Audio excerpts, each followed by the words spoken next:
Mighty God. He's a mighty. Oh, come on, you can do better than that. That's not for me. That's for your creator.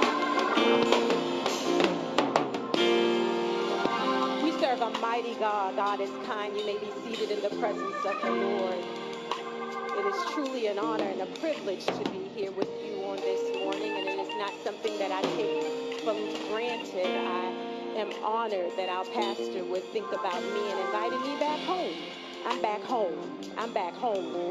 This is where it started for me. And Pastor, I was just sitting there thinking about my first women's season, because when I came to the ministry at that time, Pastor put you to work. He said, I want to hear you pray on one Sunday at Coppin. This doesn't sound right to me. I'm sorry. I got my pastor's spirit. It sounds a little muffled. I know I'm not at Chestnut Grove, but I know Empowerment Temple can do a little bit better than that. Thank you. When I was at Coppin, Pastor said, I want you to pray one Sunday. And after that, he said, you need to work. I see the hand of the Lord on your life, but you need to work. And I'm like, all right, I ain't know nothing. He said, you're going to work with the women's ministry. And I said, I don't know nothing about women. All right.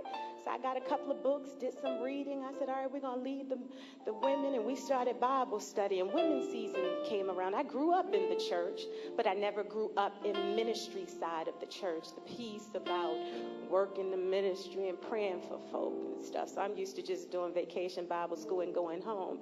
And so that women's season, Pastor said, you're going to sit in the pulpit. We have Dr. Renita Weems and someone else, names that escapes me, came and was like, that's my aunt, that's what Pastor said. And we sat in that pulpit. We used the church around the corner from Coppin.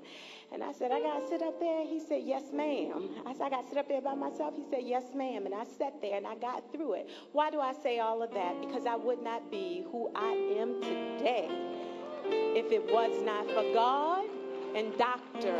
Jamal Harrison Bryant. Had no clue about ministry, had no clue about the prophetic, but because of the life of Dr. Jamal Harrison Bryant, I am eternally grateful for what he saw in me that I didn't even see in myself. I thank God for him, and even just taking a chance on me, For that, Pastor, I am eternally grateful to you, all of God's people.